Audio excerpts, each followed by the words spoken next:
live from the drama-free true crime destination.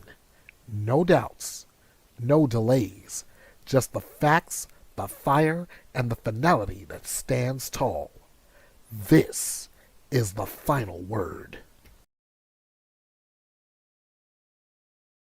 And a good Friday evening, everybody. Welcome to the final word after dark.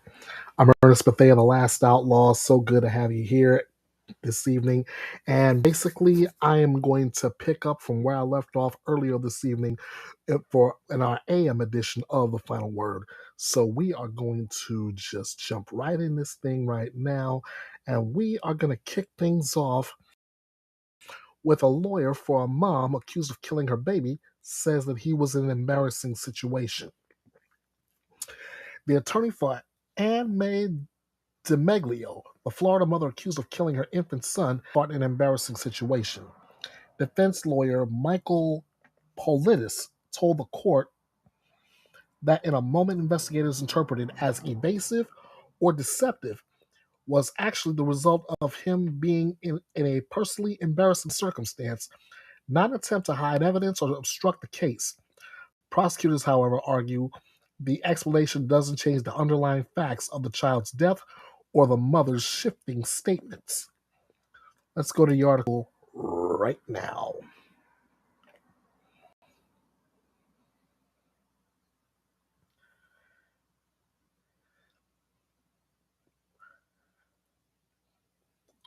All right, here we go.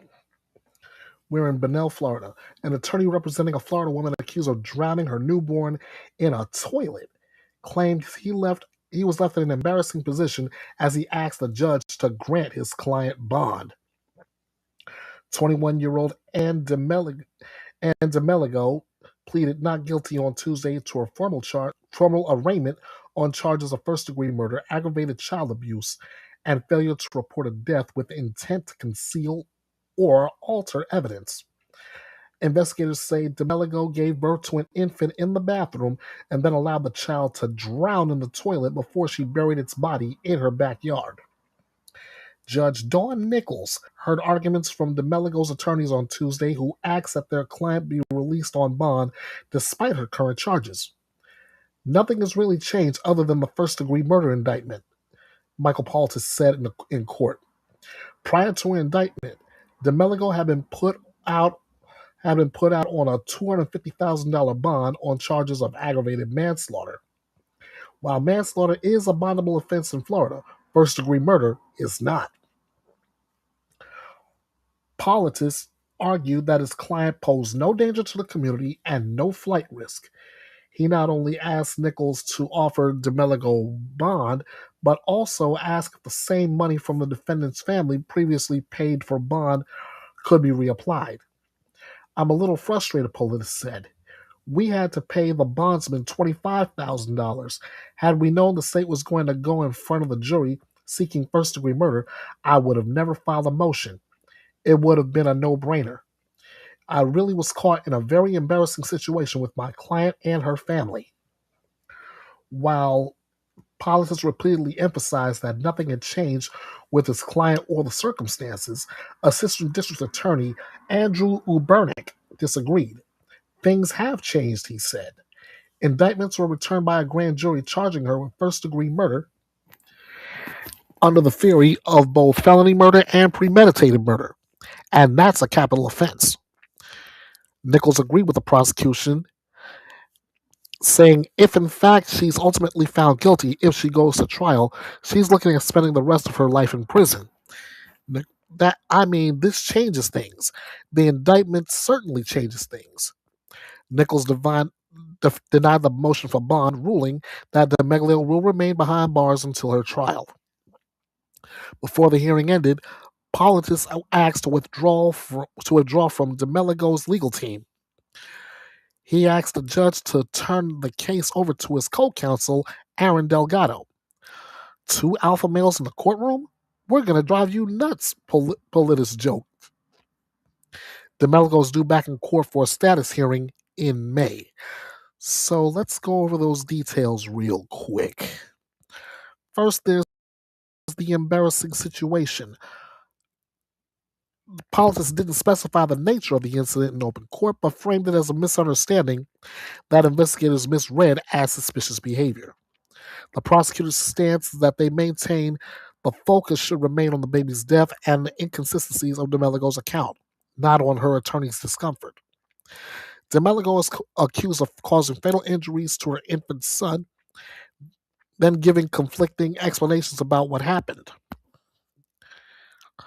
Politics is attempting to narrow down the narrative, arguing investigators have overinterpreted benign moments and built a case on assumptions rather than evidence. The child's death has shaken the community, and the courtroom has already seen tense exchanges as both sides fight over what the evidence truly shows. Pretrial hearings will determine what statements and investigative observations are admissible. That's a crucial step that could shape the entire trial. We'll just see what becomes of that as this case gets closer and closer to a trial date. Next up, another one for the Justice Serve file. Parents sentenced for what the judge calls disgusting, disgraceful, and terrible behavior. And I got a feeling these parents deserved it. Parents, that if they're being sentenced for that kind of behavior, then yeah.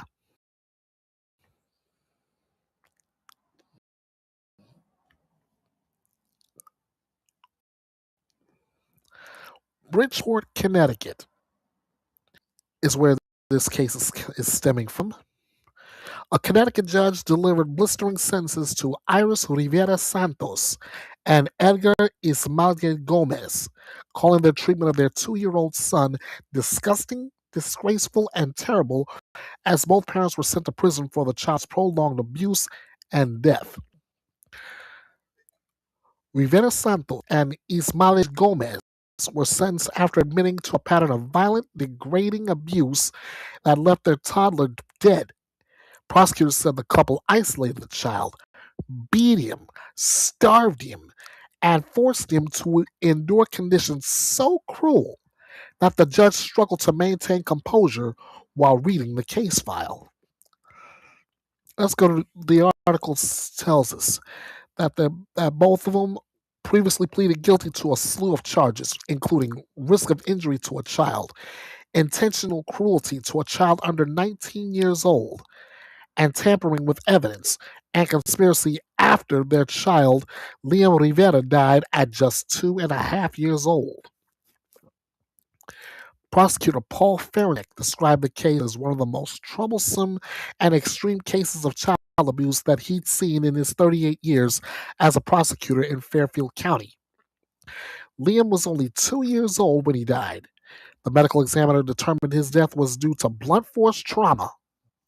Ferencik said that photos entered into evidence in the case showed bruising throughout his face and showed him to be underweight, malnourished, and emaciated. Stanford police originally found Liam's body wrapped in plastic bags buried in Cummings Park on January 2nd, 2023, according to Law and Crime. Police said their investigation began with a report that the child had been kidnapped, but they determined that was never true. Liam's former foster mother, who cared for the child before he was returned to the custody of his biological parents, said the child, who was full of life, loved trucks, soccer balls, and going to the park. "We will never forget Liam," she said. "Every birthday we celebrate, every Christmas, we donate toys in his honor. Every Thanksgiving, we make a plate for him." The foster family now has custody of Liam's sister. Ismael Gomez spoke briefly to the court through an interpreter. "I just want to apologize to the court and to everybody present here," he said, "and I want you to know that I do accept responsibility for everything that has been mentioned." Rivera Santos chose to remain silent at the hearing. Her attorney told the courtroom she is fully aware of the gravity of this moment. When the defendants initially pleaded guilty in November 2025, they entered into plea agreements with the state that would have required them each to serve 16 years in prison. But Judge Gary White rejected that sentence. Prosecutors said that neither parent was charged with homicide because the state could not prove which of the two was responsible. Common sense dictates that it was either the other, or both. But in a court of law, we could not prove it beyond a reasonable doubt, forensics said at Tuesday's hearing. Judge White said as he handed down the sentences, their behavior was obviously disgusting, disgraceful, and terrible. They are getting a severe punishment, which is probably not severe enough, but the law limits us to all imposing a conviction and a sentence that can be proven beyond a reasonable doubt. What can be proven is what has been charged, and the sentence to be imposed is appropriate under the circumstances. Ismael Gomez was sentenced to 18 years and Rivera Santos to 20 years. Wow.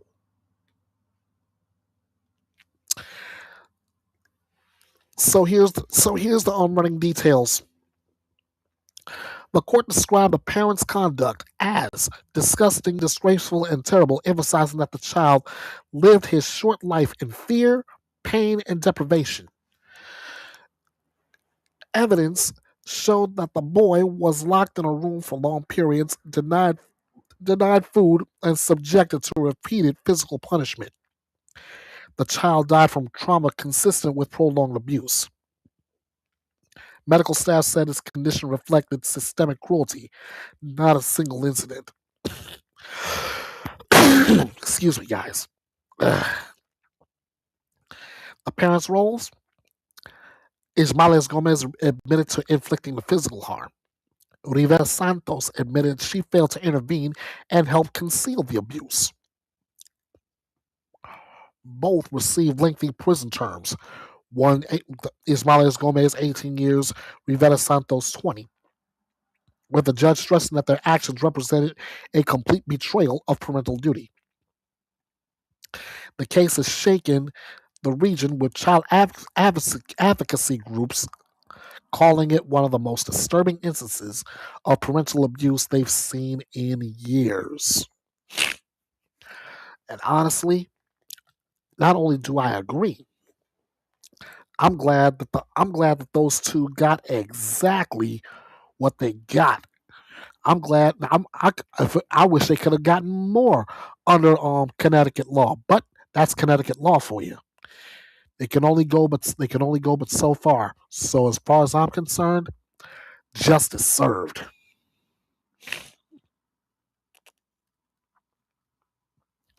In celebrity legal news, a lawsuit is accusing Kylie Jenner of ignoring staff harassment and discrimination. Oh boy. This is what happens when you keep up with the Jenners and Kardashians.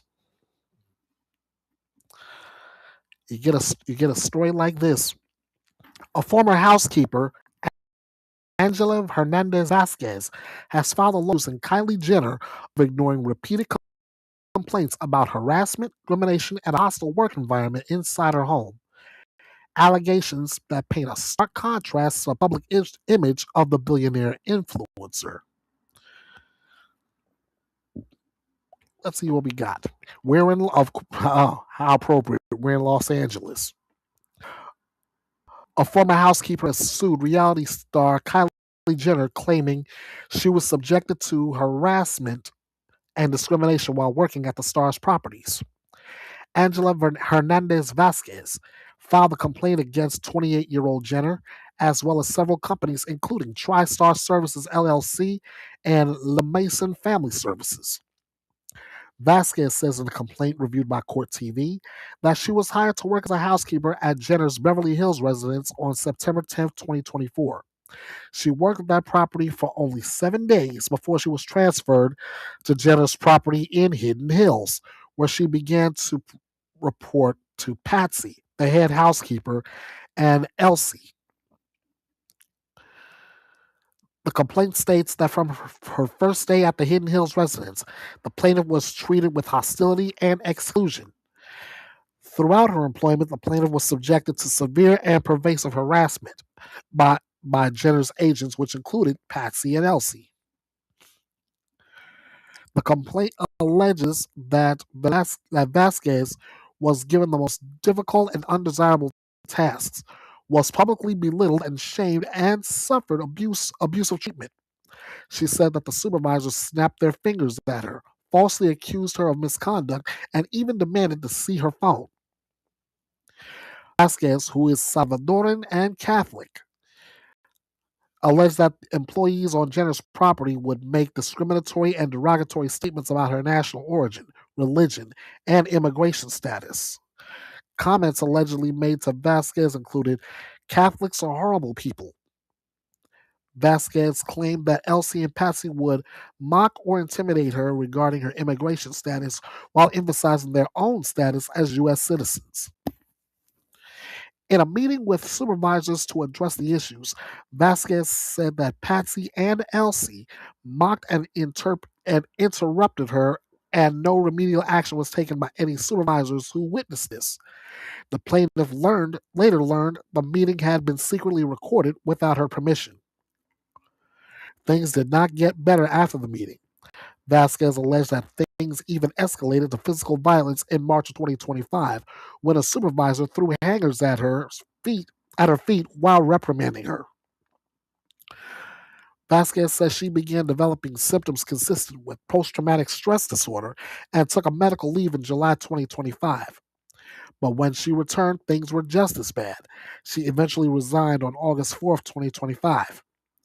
The lawsuit does not claim that Jenner herself did or said anything discriminatory. The lawsuit alleges that Jenner and the named companies allowed the behavior to occur and failed to pay wages in accordance with California law. Among the violations alleged are failure to pay overtime, a failure to allow employees rest and meal periods, and a failure to reimburse business expenses. Kylie Jenner has not made any official statement in response to the lawsuit.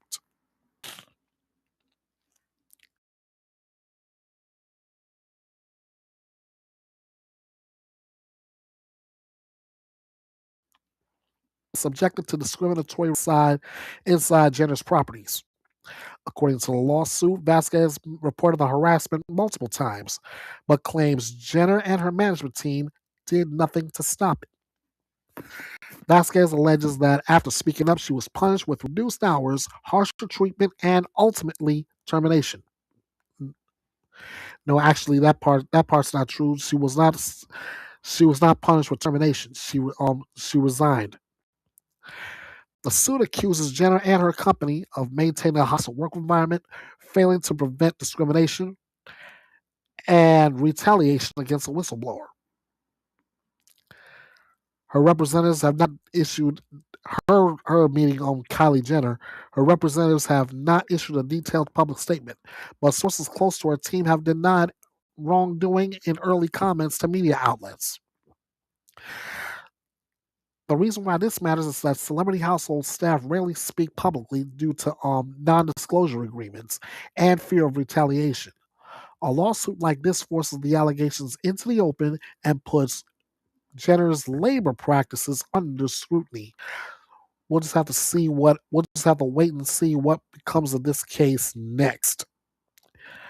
We're gonna move onward down the docket where prosecutors are seeking the death penalty for a woman accused of killing her exes in two different counties. How do you have time to pull something like that off? That's crazy. Prosecutors in Florida, oh there you go, we're in Florida. Prosecutors in Florida are seeking the death penalty for Susan Avalon, a 51-year-old woman accused of killing two former partners in two different counties on the same day. A case investigators described as cold, calculated, and marked by extreme violence. We're in Tampa. Yes, Susan Avalon charged with murder in two counties after allegedly killing two of her exes on December 17th, 2025. Pay attention. You want to keep a scoreboard for this one. Prosecutors say Avalon shot and killed 55-year-old Timothy Fletcher at 12:40 p.m.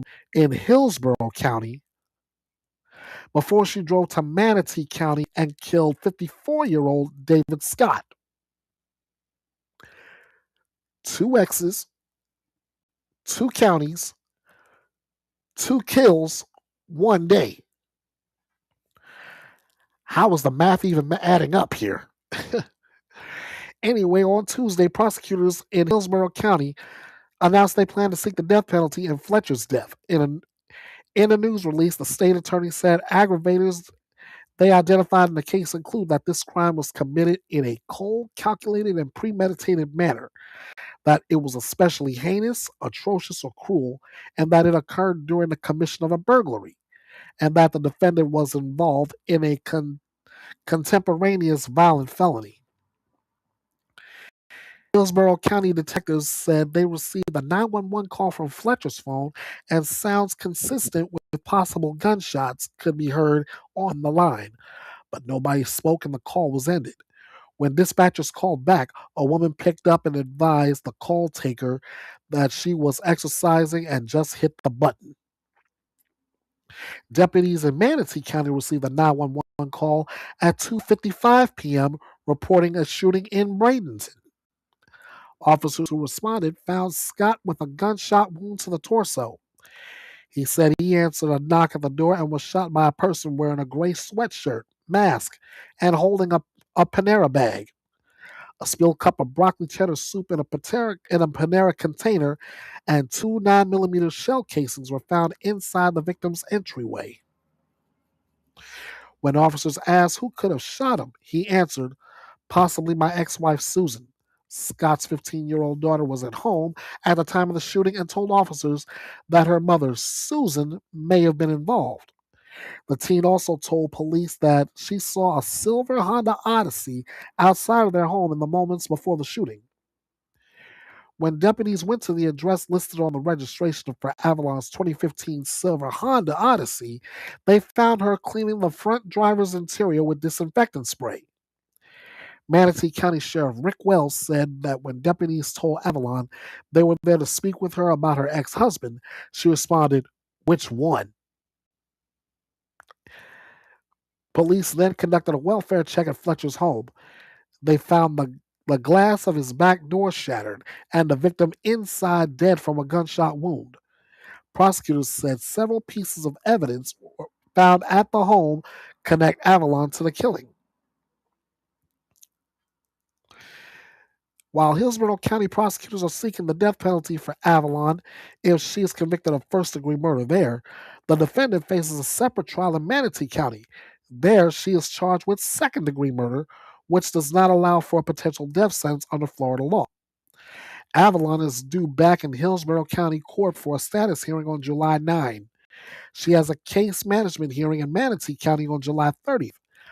In either case, no trial dates have been set. Oh boy, oh boy. Double your trouble. Double your trouble. Let's look at the details and talk about it.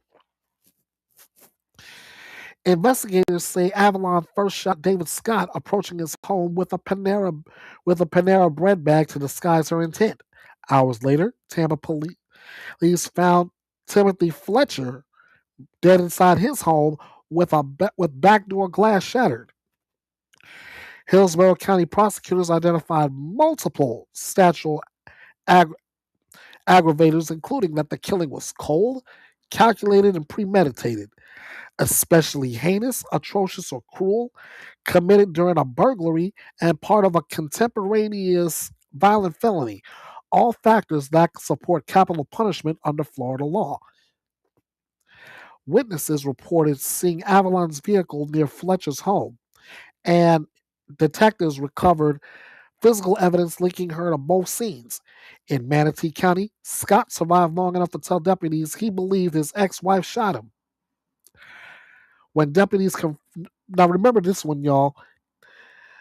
When deputies confronted her about one of the shootings, Avalon reportedly responded, "Which one?" That's a detail prosecutors say underscores her awareness of both killings. The Manatee County case and the Hillsborough County case will be prosecuted independently, though the timeline and similarities weigh heavily on both. Again, Avalon is scheduled for a July 9th status hearing in the death penalty as that case begins to take shape. If she's convicted in Hillsborough County, she could face death, whereas she will only face life in prison if she's convicted in Manatee County.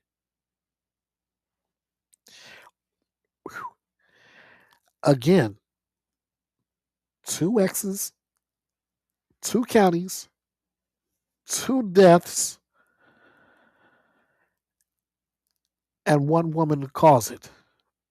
How does that math add up? And that's all in one day.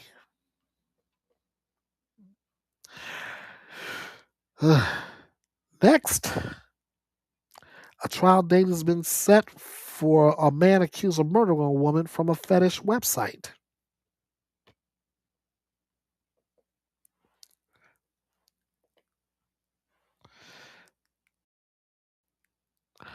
Florida.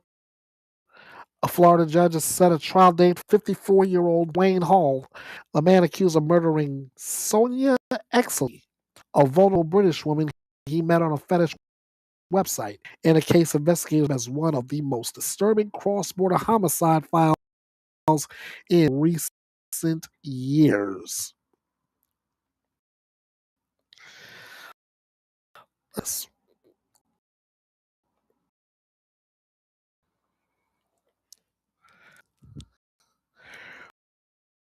We are now in Ola, Florida. This whom he met on a fetish website this past fall. That's according to a judge on Wednesday. 54-year-old Dwayne Hall has pleaded not guilty to charges of first-degree murder and kidnapping in the death of 32-year-old Sonia Exley, who disappeared from her home in England on October 13th, 2025.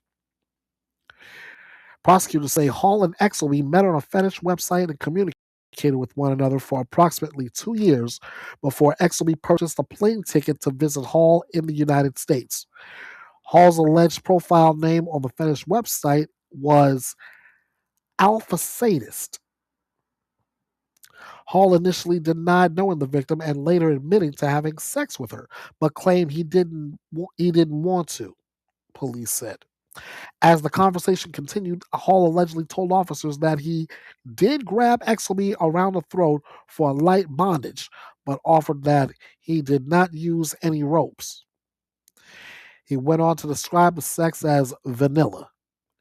Eventually, Hall allegedly told officers that over the 2 years he had spoken to the victim, the two had discussed bondage, suicide, and her desire to have someone kill her.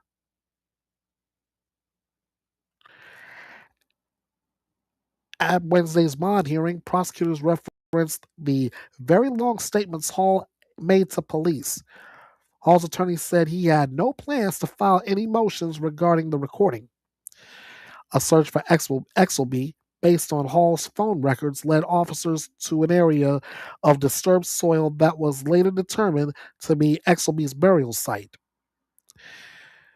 When the judge asked prosecutors about the state of negotiations in the case, prosecutors said the only offer on the table was life in prison. Hall's trial is scheduled to start with jury selection on November 16th in Marion County, Florida. The trial is expected to last a week. Even this one's got me flabbergasted. So let's look at the details. Else maybe we can make some heads or tails out of this. Hall and Exley reported connected on a fetish website about 2 years before the killing. Investigators say she flew from the UK to Florida on October 10, 2025 to meet him. Police recovered a video Hall recorded of Exelby during the weekend they spent together. In it, she appears distressed as Hall asks what treatment she consents to. Investigators believe he made the video to shield himself from consequences after the killing. Exelby's remains were found in a wooded area of Marion Oaks on October 17, 2025, 4 days after she missed her return flight to England. A medical analysis confirmed she died from stab wounds. During questioning, Hall gave inconsistent accounts of his relationship with Exelby. He also admitted to having violent tendencies in the past.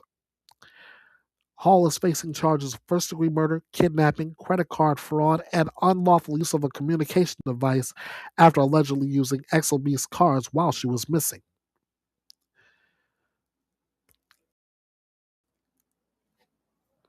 With the investigation complete and charges is now set a trial date, moving the case to the next phase. Again, that date is November 16th. And again, that trial is to last 1 week. All right, this is the story you probably came here to see. Celeste Rivas Hernandez's cause of death is after singer David's arrest. The long sealed autopsy report for Celeste Rivas Hernandez has finally been released, revealing that the 14-year-old died from multiple penetrating injuries, sharp force wounds to her abdomen and chest, just days after singer David, aka David Burke, was charged with her murder.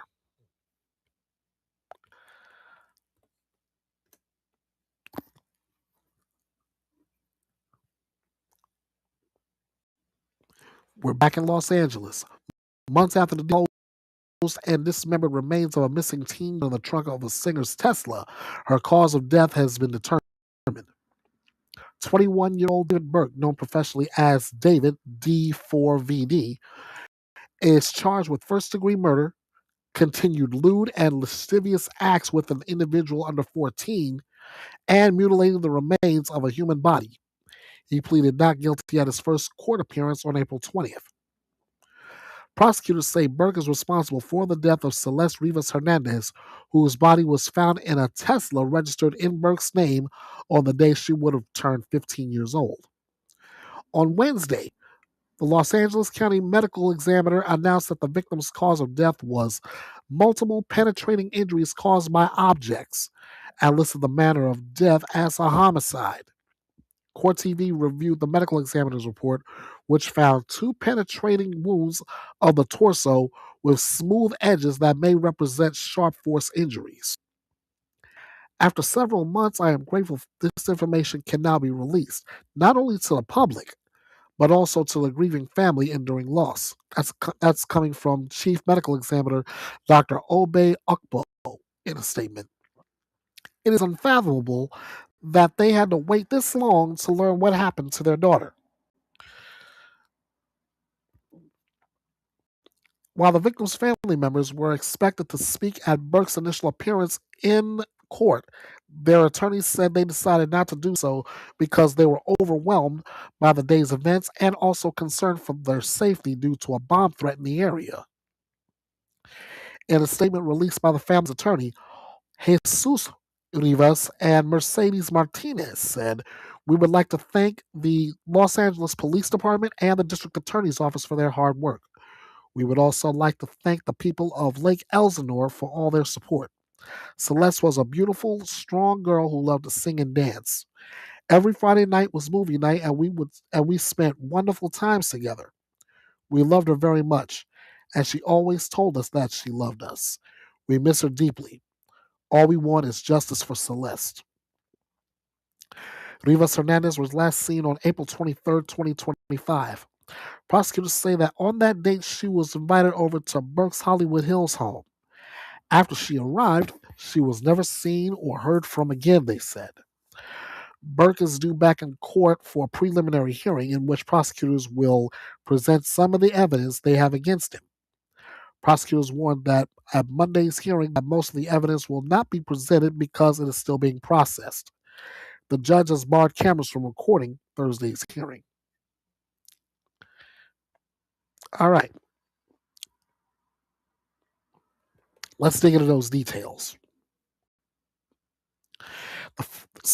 That Celeste sustained multiple penetrating injuries caused by a sharp object, including a stab wound to her right abdomen, perforating the liver, a stab wound to the left chest at least 2 inches deep, damaging rib surfaces. These wounds were described as having smooth edges consistent with sharp force trauma. Her body was found dismembered inside 2 bags in the trunk of Burke's impounded Tesla. Investigators noted advanced decomposition and mutilation, including damage to fingers and embedded fragments of blue plastic in cut surfaces.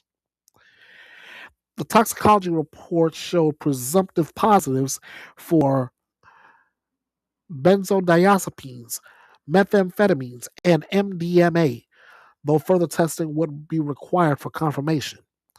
A low level of ethanol was also detected, but deemed not contributory to her death. The cause and manner of her death were determined back in December 2025, but the findings were withheld under a scrutiny hold until after Burke's April 2026 arrest. The medical examiner publicly criticized the delay, calling the release essential for transparency and for the grieving family. Again, Burke is facing charges of first-degree murder, continuous sexual abuse of a minor, and mutilation of human remains, with prosecutors alleging he killed Celeste to prevent her from exposing illegal sexual contact. And when we finally get a court date in that case, you'll get it here in Bethea'S Byte Reloaded. Next, a woman was charged with a realtor's 2011 cold case murder is released on bond. This one is in regard to 53-year-old Kristen Ramsey.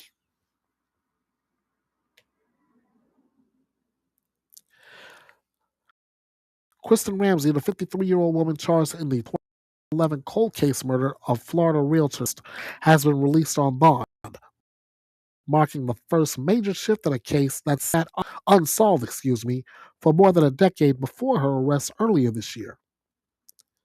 Here's what went down. A judge granted Ramsey's release after her defense argued that she has strong community ties, no criminal history, and has complied with every investigative request since her February arrest. Prosecutors objected, citing the seriousness of the charge and the years Ramsey allegedly lived freely while Trott's family waited for answers. The court ultimately set strict conditions but allowed her to leave jail pending trial. Let's get to the article. We're in Adel, Iowa.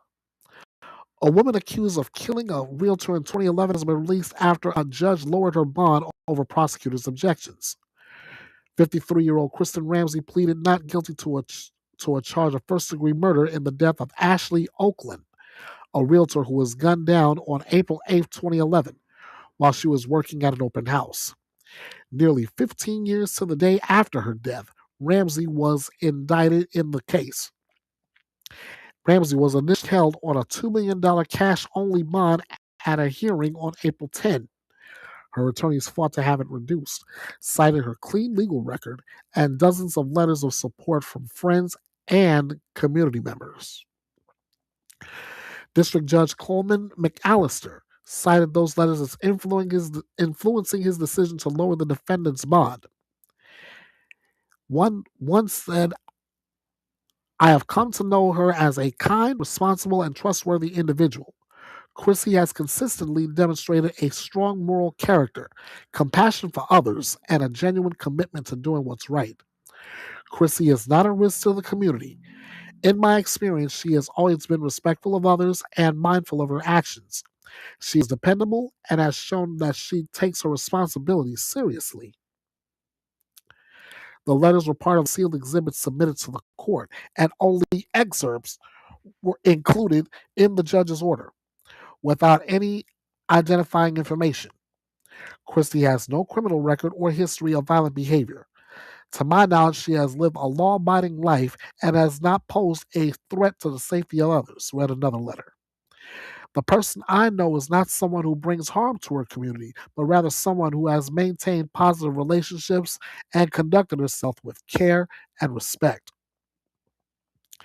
McAllister noted that while the charges weren't filed until last month, Ramsey was identified as a person of interest early in the investigation and had her house searched pursuant to a warrant in 2011.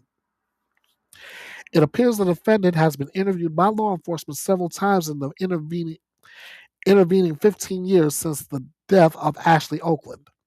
It is noteworthy that even though she clearly remained a person of interest to law enforcement as the investigation proceeded, the defendant did not flee or leave the area.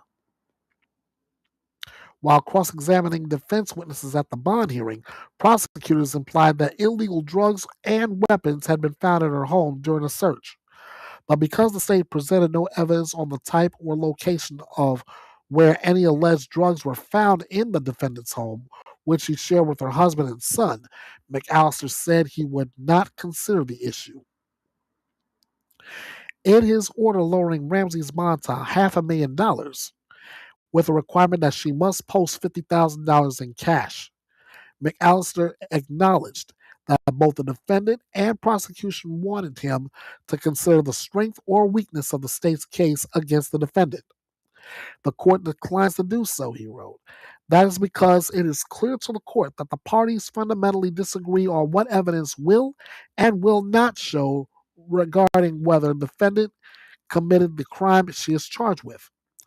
The court has not heard any witnesses testify, and the evidence outlined by the state has not yet been tested by the trial process, including cross-examination.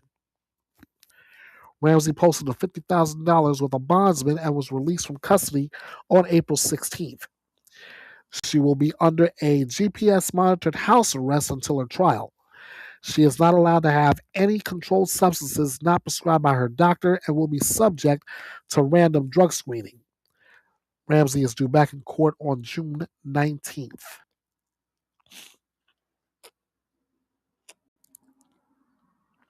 So the bond has been granted. She posted bond after the judge determined she did not pose a flight risk or immediate danger to the community. Detectives arrested Ramsey earlier this year after new forensic analysis and re-examined witness statements linked her to Trost's 2011 shooting death outside a home the realtor was showing. Prosecutors argued the killing was deliberate and that Ramsey's release undermines the gravity of the charge. They emphasized the long delay in justice for Trost's family. Ramsey's attorneys say the evidence is circumstantial and that the state's case relies heavily on reinterpreted decade-old material. Ramsey's release conditions on bond include GPS monitoring, no contact with witnesses, a surrender of her passport, and mandatory check-ins with pretrial services. Ramsey now waits her next court date while preparing for what is expected to be a complex, evidence-heavy trial built on old forensic material and newly surfaced statements.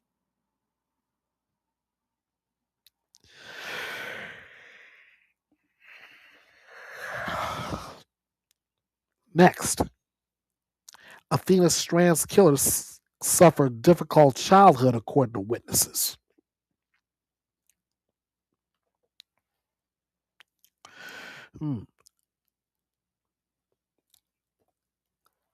So he suffered a difficult childhood, huh? Let's see. Let's get this breakdown real quick.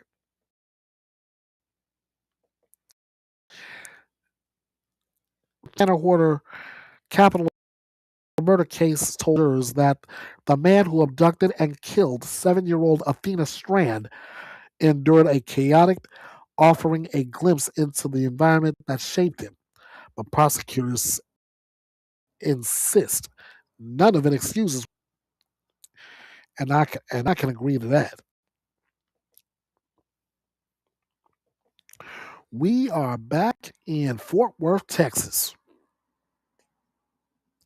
The man who admitted to murdering a 7-year-old while delivering packages for FedEx watched his family testify about his difficult childhood marked by odd behaviors as his defense began presenting its case. 35-year-old Tanner Horner pleaded guilty to aggravated kidnapping and capital murder of a person under 10 years old in the death of Athena Strand. Horner's guilty plea came on the first day of his trial, which continued as prosecutors seek the death penalty in his case. After 2 weeks of disturbing testimony and evidence against the defendant, including a recording from inside the van during Athena's final moments, the prosecution rested its case. On Wednesday, Horner's defense began to present its case to the jury. Members of Horner's family testified in open court to his parents' difficult childhoods and how that impacted his own. But none of the witnesses wanted to be shown on camera while they testified, and their identities were obscured from the media. Horner's mother said that she was abused by her stepfather beginning when she was just 4 years old. She dropped out of school at a young age and began smoking marijuana and stripping for money when she was 14. Horner's mother says she was raped by the defendant's father, but she continued to see him and eventually married him. Horner's defense had previously noted that his mother drank while pregnant, and she admitted to struggling with alcohol and drug addiction throughout her son's childhood. She recounted an incident in which Horner found her passed out on the toilet and thought she had died from an overdose. He was just a little guy and he thought I was dead.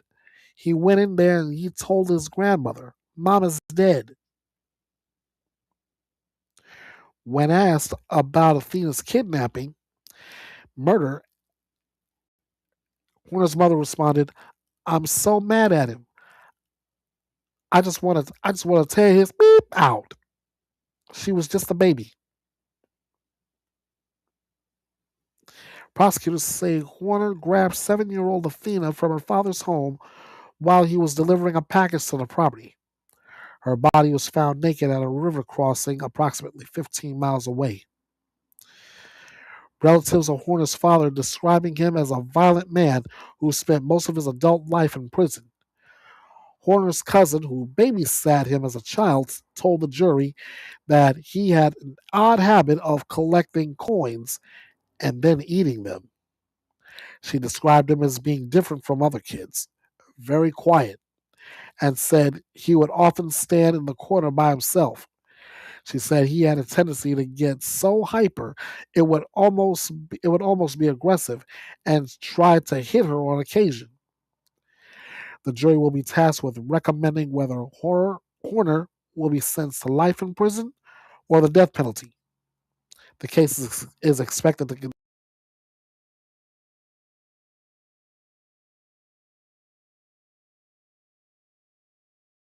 continue into let's look at the details of narrative.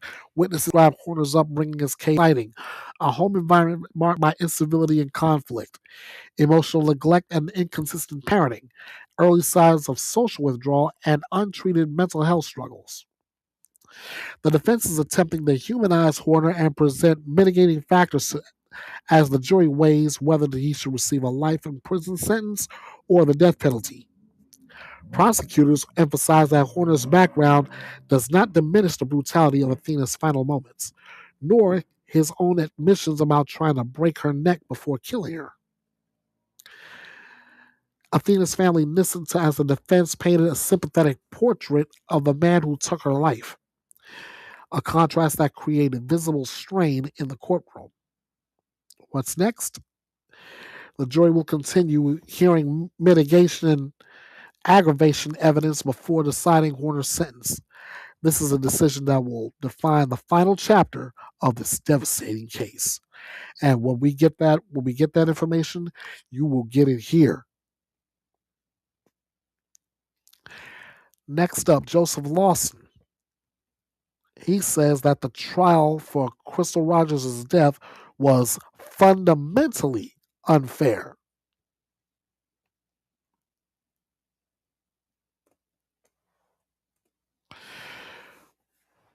Fundamentally unfair, he says.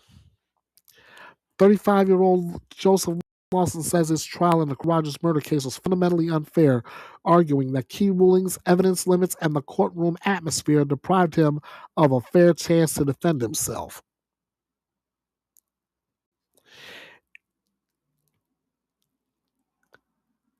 In a newly filed motion, Lawson claims the proceedings that led to his conviction were tainted by judicial errors and prosecutorial overreach.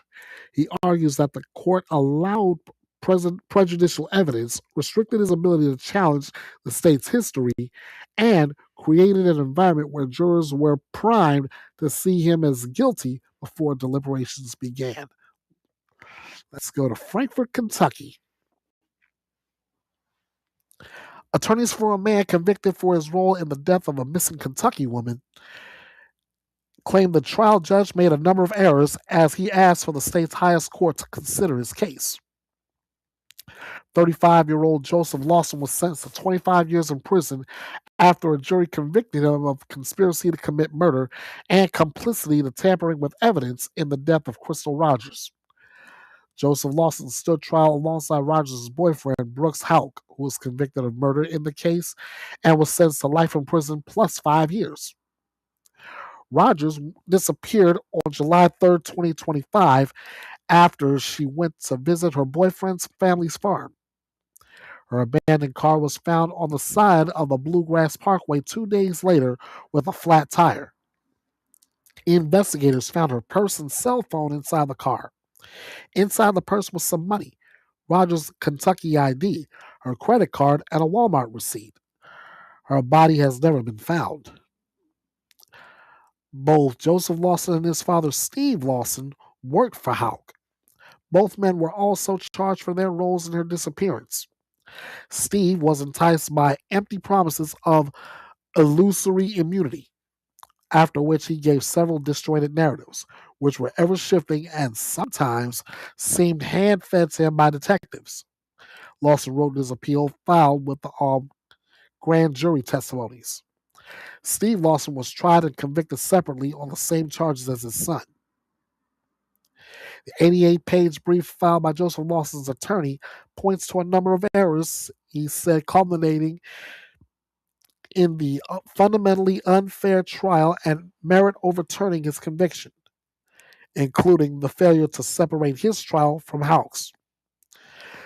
Joseph Lawson argues that in the appeal that Houck's involvement garnered media attention and negatively impacted his trial. As Brooks' case went to trial, interest in the case continued to grow.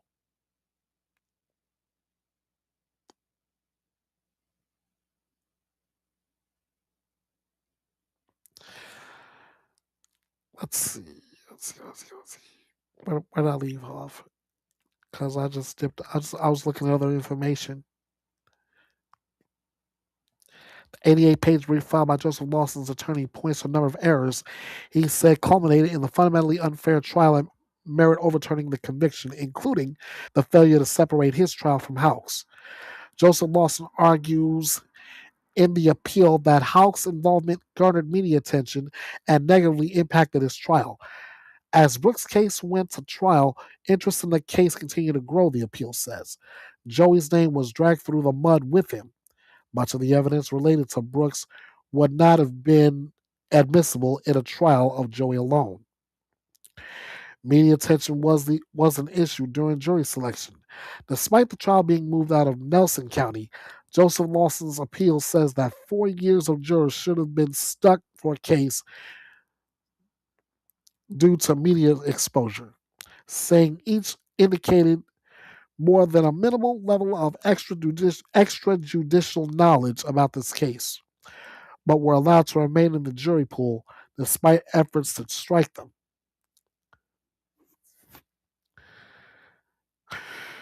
Let's see, the one juror, the appeal alleges, lied about how much she had talked about the case with her husband, who was also a juror candidate. Prosecutors have until June 15 to file the response.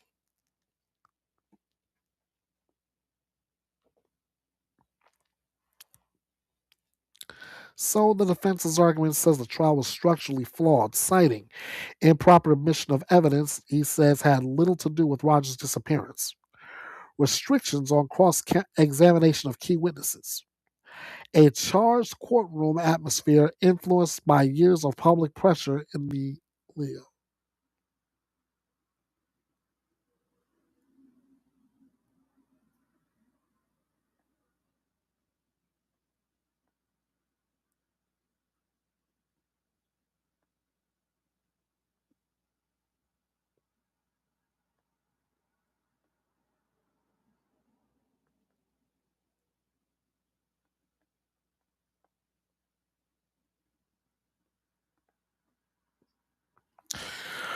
Okay. All right, let's see what we got here.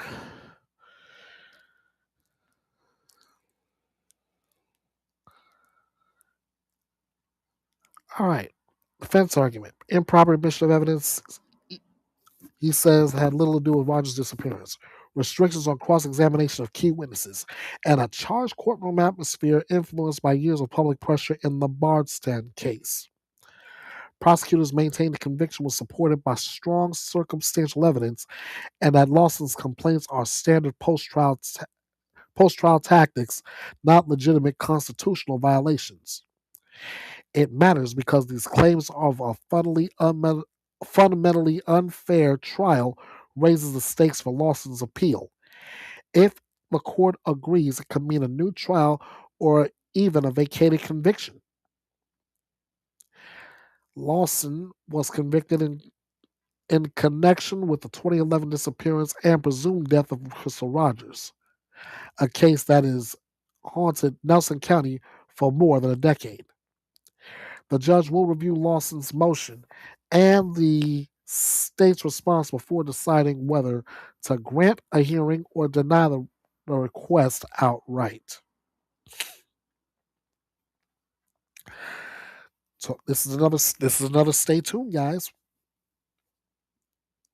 Next up, a judge is threatening an attorney with contempt of court, telling said attorney, "You are bullying this court."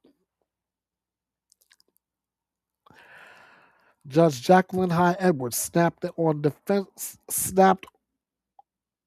at defense attorney Stephanie Cady, warning, "You are bullying this court," and threatening her with contempt during a heated hearing in the murder case of Cynthia Khalil, a 39-year-old woman charged with killing her ex-boyfriend Justin Daniel, who was stabbed to death.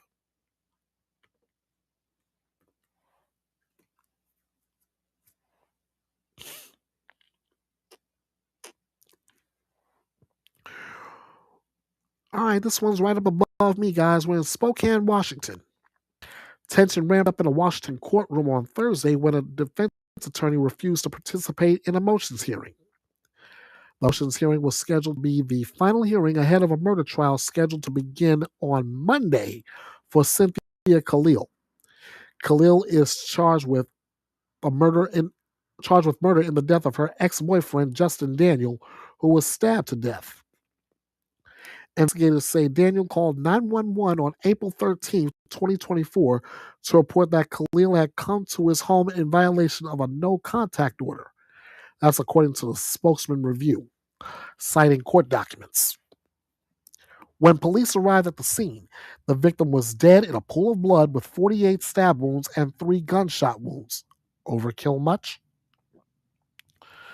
Investigators said there were multiple kitchen knives scattered at the top of the stairs, blood smears on the walls, and multiple broken windows in the home. Khalil's trial has been continued and rescheduled a total of 10 times. On Thursday, Khalil's attorney, Stephanie Cady, appeared in court to request another delay. "We have been diligently trying to comply with the court's orders with regard to the motions in Lamine and being prepared for trial," Cady said. "Unfortunately, we are not ready." Cady blamed prosecutors for filing late motions after the court-ordered deadlines and said that they were only recently given key pieces of evidence.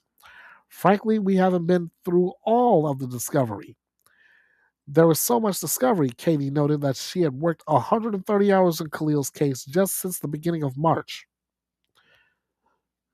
Prosecutors said they were ready for trial, But Katie said there was no way the defense could be prepared to move forward on Monday.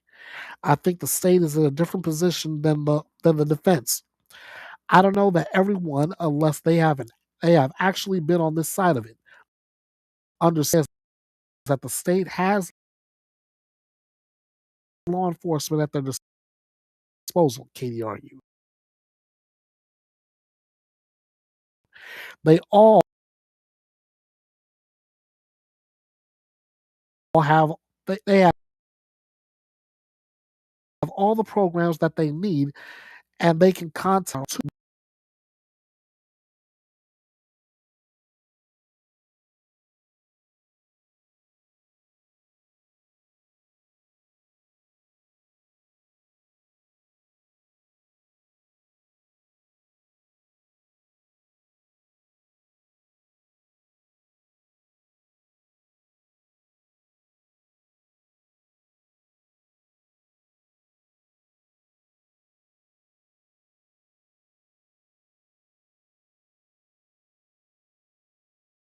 stymied when Katie repeatedly responded, I'm ineffective to every question, including ones posed about a brief that she herself had written.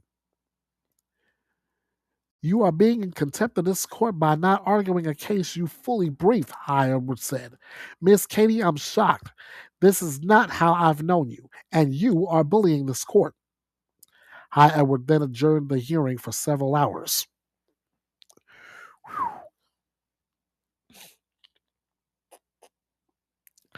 And this is why this is why this phrase works, ladies and gentlemen. Stay ready so you don't have to get ready. Cody continued arguing an objection that the judge had already ruled on, speaking over both the court and opposing counsel. Judge High Edward leaned forward and said, You are bullying this court. If you continue, I will hold you in contempt. Here's the context of the case. 39-year-old Cynthia Khalil is charged with murdering her ex-boyfriend, Justin Daniel, who was found stabbed to death. Prosecutors say the killing was intentional. The defense argues that Khalil acted in fear and confusion. Stephanie Katie's response is she insisted she was advocating for her client, not disrespecting the bench. But the tension was palpable. A clash between a firm judge and a forceful attorney in a case already charged with a motion. The judge ordered the hearing to continue professionally, but the confrontation is expected to shape the tone of future proceedings as Khalil's case moves forward toward trial. All right, ladies and gentlemen, that is gonna do it for the final word after dark. But I've got one last thing to end this on, so you can literally call this the final word. When the sun goes down, the truth gets sharper. And tonight, it cuts straight through every headline we carried, especially on tonight. We watched a mother's attorney try to explain away an embarrassing situation in a case where a child is gone and the stakes couldn't be higher.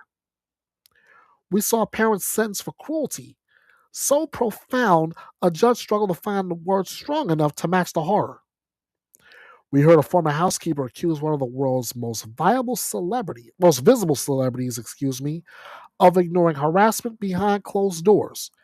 And prosecutors moved to seek the ultimate punishment for a woman accused of killing two former partners in two different counties on the same day. We tracked the retrial of the men accused in the killing of rapper Julio Fulio. We followed the release of a woman charged in a decade-old cold case. We listened as witnesses tried to explain the childhood of a man who took a little girl's life. And we heard the defendant claim his trial was fundamentally unfair in a case that has haunted the community for more than a decade. But the moment that defined the night, the one that tells you exactly where the temperature is in America's courtrooms, came from Judge Jacqueline High Edward, a judge who has heard enough, a judge who leaned forward and said, You are bullying this court. It's not a traffic case, not in a civil dispute, but in the murder case of Cynthia Khalil, accused of stabbing her ex-boyfriend Justin Daniel to death. Ladies and gentlemen, that is where pressure lives. That's where the stakes sit. That's where the system shows you its limits, and it's resolved. Because when tempers flare, when attorneys push the line, when the weight of a life and death case presses down on every word spoken in that room, the court has to hold. And tonight, it did. So here's the final word. Justice doesn't move cleanly. It doesn't move quietly. It doesn't move politely. But it moves.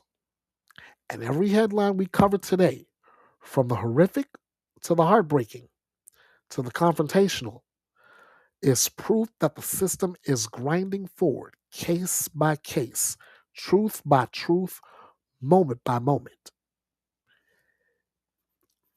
You showed up for all of it. You carried the weight with clarity, and you closed the night with discipline. We will pick it up again. But for now, that's the final word, a clear look back at the stories that carried us through the week and the lessons we take with us. I want to thank you all for joining me. Stay safe, stay grounded, stay informed. And I look forward to doing this with you again real soon.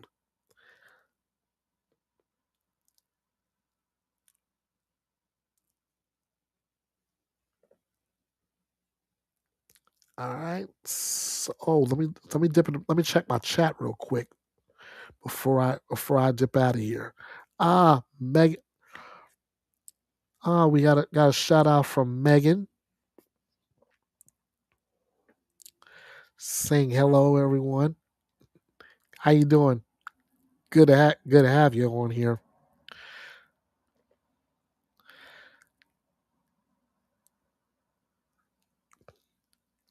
And we are gonna go ahead and wrap this thing up for the night. I want to again thank you. You guys are the heart and soul of Bethea'S Byte Reloaded.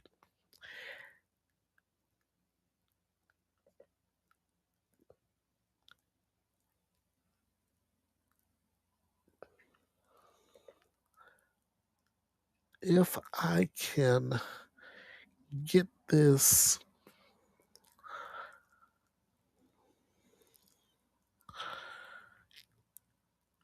Okay, I see now. I see how I'm going to have to work this.